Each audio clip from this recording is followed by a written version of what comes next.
Hello and welcome to Tabletop 24. I'm Alan. I'm John. I'm Brian. And welcome to another episode of We'll Play Again, where we take a look at games we've recently got to the table with a view of how quickly we're going to get them back to the table. With ever-growing collections, time can be precious, so we answer the question of, what do we play again?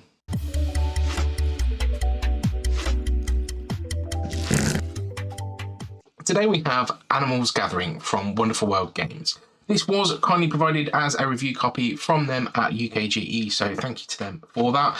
Obviously, we've since taken it away and formed our own opinion on it, so it will not skew our opinions on this, but take that as you will, as we are up front with that as we go in. In Animals Gathering, we are competing mages looking to revive the animals of the kingdom as we go through. We will be rolling dice to revive these animals, and on our turn, we can either take an animal from the display to go in our summoning area, or roll the magic dice to get magic stones to revive our animals. So in this instance, if I was to roll our dice for this one and I wasn't going to take another animal, I can take 6 dice minus the number of uncompleted animals in my summoning area. So the more animals you collect, the less dice you're going to be able to roll. You can use that for strategy purposes, which we'll get into in a bit. So in this instance, I'm going to roll 5 dice. You can choose which of the 5 dice you're going to roll. I'm going to leave this blue one out. So I'm going to roll these 5 dice. Okay, so on these 5 dice, I have managed to get a half moon, which I will take a half moon. Doesn't matter which way round you want to do, so however that aesthetically pleases you. I will get 2 of these oblongs, which are trapezoids, there we go. And well, these will go in here. And unfortunately, I was unable to place either the teardrop or the hexagon. Now, that means that these are now available for everybody else at the table, if they were able to place them. So nobody can place the hexagon. Yes, you can. Oh, Brian can place the hexagon. So Brian will take a hexagon, he'll pop it on his animal. He'll also take a teardrop as well. Thank you. So John unfortunately didn't get anything from that roll. So all players are potentially benefiting from the rolls of one player. Now this is where I said that you could be a bit more strategic in the number of animals that you had. So for instance, the blue dice isn't potentially going to do me much favours other than gaining a triangle. Now you might want to push your luck and just have fewer dice, or however you see fit. That then goes round. John would then take the dice. He would then have the choice of taking an animal or rolling the dice, knowing that potentially that me and Brian will be kicking some stones. Once an animal is revived, we will be able to do the benefit at the bottom. And this benefit could be gaining an extra stone. It could be scoring points based on type, on stones used in an animal, or on sets. Some will enable you to get an extra benefits when rolling specific dice. Some will actually do a little bit of take that and require players to remove stones or for you to take a stone from them. We do have some special player abilities. So for instance, my ability in this one is if I've got 4 stones that are not equal, I can re-roll some of them. I can take another stone. We also have an optional module to be able to take some spell cards. Now, these are dished out at the beginning of the game, and they're a one-time effect, which can be used to just gain a benefit or a leg up, if you will, against your opponents. We keep going around until one person has revived 5 animals, and at that point the game ends. There is an animal that enables you to end the game on 4. That's the elephant, so watch out for that one. Once the game ends, we will add up points based on the top left-hand corner of each card, and then any benefits based on the abilities of completed only animals. So, for instance, if I'd managed to take this jellyfish and complete it, I'd get 6 points for every set of 3 I had. Obviously, for the most part, you're only going to get that once. Brian could get 3 points for every animal that has a hexagon in it. John could get 2 points, or 2 additional points, for every C-type item. Once we've added up all those points, the person with the most points is the winner.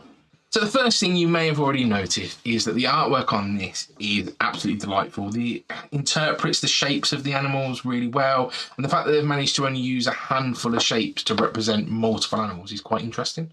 I think component-wise, it's actually lovely.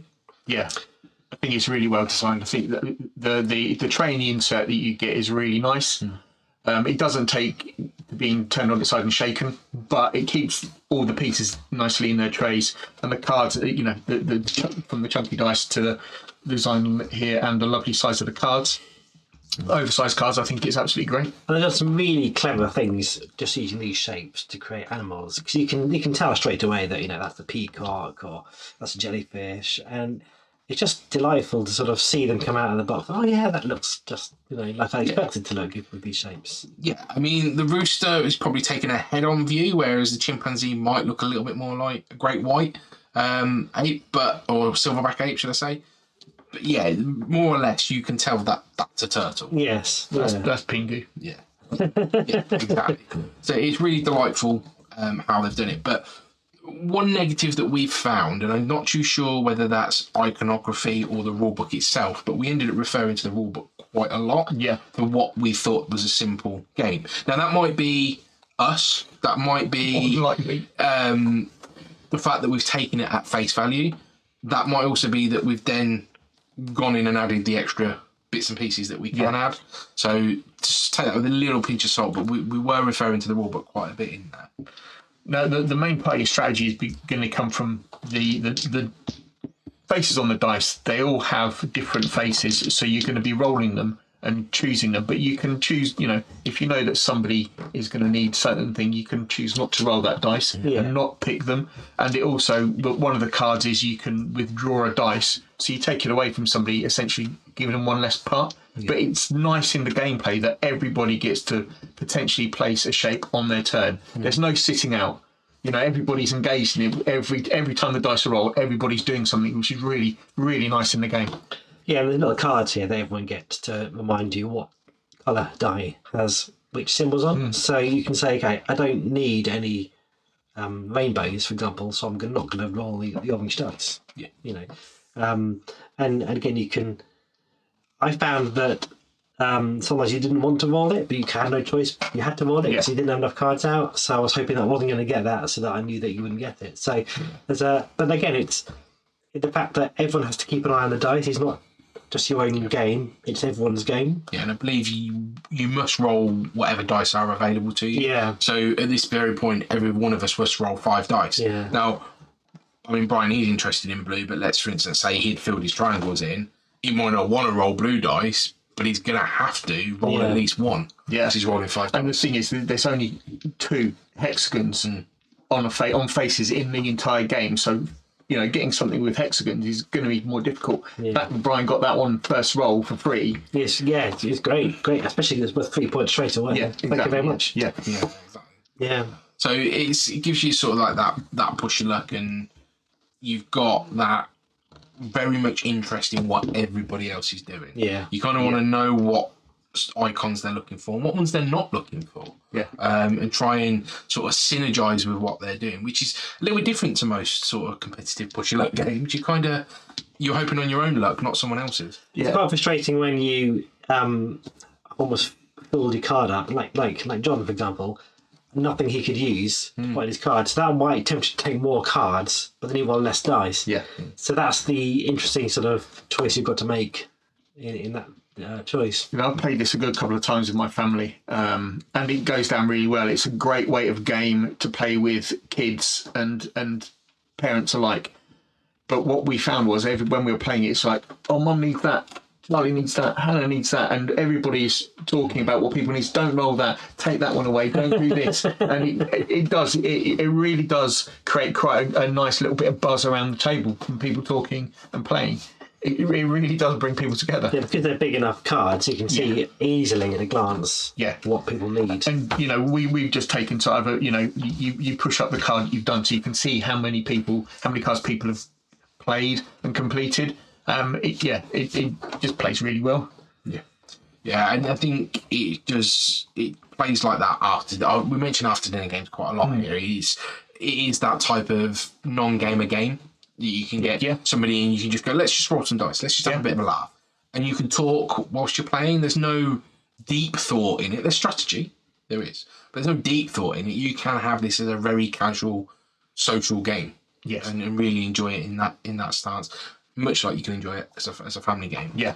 Now, one of the things that I was a bit unsure about is these modules. So you play with your wizard card to start with anyway, your mage card to start with, but you've got the added module of being able to play with these spell cards. Now, these are very powerful, almost game-breakingly powerful, but they're all game-breakingly powerful.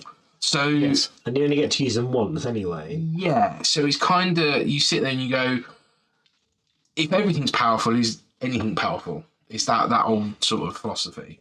And I think maybe from a balancing point of view, they could have been a little bit better, but from a pure chaos point of view, I think they work really well.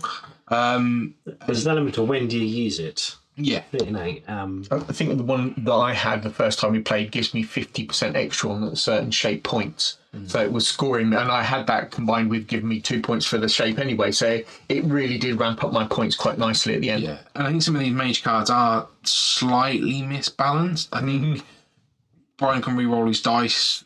Mine, I've got to have 4 different, which is very luck driven. And if I drop down to only rolling 3 dice, you've got to have 2 of the same symbol on dice you've rolled to then swap it. Or other people have rolled. If they don't use the 2 trapezoids, then I can use them for anything you want. But that one is, if that was roll 1 dice, I can understand it. But it's roll any dice. Yeah. Re-roll any dice. So that's quite a powerful card. yeah, I think I had that the first time I played, and it was really useful. Yeah, and then there's another power where you can roll 2 additional dice on top of the number that you could roll. So you're always rolling 6, essentially. Yeah, I mean, even if you had 3 animals out, you're still rolling 5 dice. Yeah. So I think that gives you a lot more opportunity. It gives you a lot more opportunity to not get what you want, but And more opportunity as well for other people to use, because you're having that's to roll. the thing. You know, the more dice you roll, it might be great for you, but it also might be great for other people. Creates opportunity. So I think the modules themselves may be a little bit of an afterthought, but I think that it's in such a whimsical way of the game that it doesn't matter. It gives it a nice bit of variety, and it's not like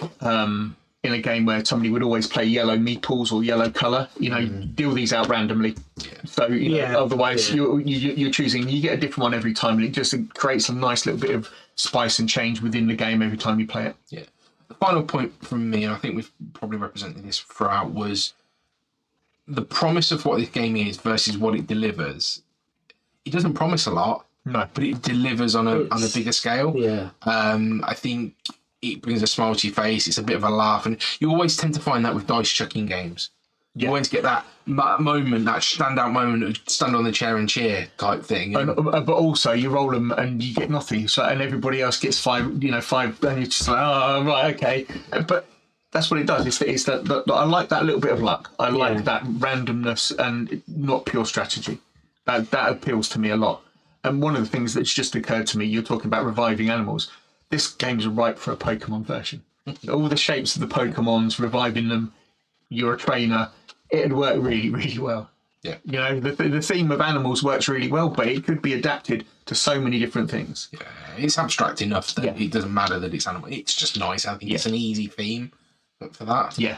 There's also, you can win with low points if you've got all your cards out early, because you don't get the points for the card unless you completed the card. Yeah. So chasing off these expensive high level cards is harder than getting the lower value cards. So there's a little bit of how you want to strategy, how do you want to play it, to make it interesting. And the elephant combined with a card, if you complete it, you can draw another one. If you all of a sudden you've got 4, 2 completed and 2 more in front of you, and everybody else is struggling to do their first one. That can be quite a powerful combo in it. But yeah, there's definitely little strategies in cards combos that you can pick out in this. So with all that being said, then John, would you play again? I'll play again soon. My family like this game. It puts a smile on their face. And there's always a bit of, I don't know how a game will go down with them because you're teaching it to them, and will they grasp it quickly or will they pick it up? But this was got instantly, and they understood how to play it, and they understood what to do in the game, and they enjoy playing it. So it's one of those ones, if you want to sit down with a family, Animals Gathering, they'll play it, no problem at all. We'll play again soon. Right. We'll play again soon. I think it's great. It's quick. It's simple. It's fun. It's attractive. I like it. Yeah. Cool. For me, it's we'll play again. I think it does fill that filler slot. I think for me, there's other games I'd rather play ahead of it. That's just more because I think I'd like to get a bigger game to the table. It's taking absolutely nothing away from this. If these guys said, right, do you want to play that tonight? Or we've got half an hour left of games tonight, do you want to play this? Absolutely. It's just, it is a laugh. It's sort of a romping good time in that sort of sense. Yeah. It is just funny, and it is just chaos a little bit. Not It's a everything always goes your way. nice small box as well, so Much it more doesn't take factor. up much space. Yeah, brilliant. Well, thank you for watching along with this episode of We'll Play Again. If you haven't done so already, please check out the videos on our channel. Give us a like and a subscribe, and we'll catch you next time. Take care. Bye.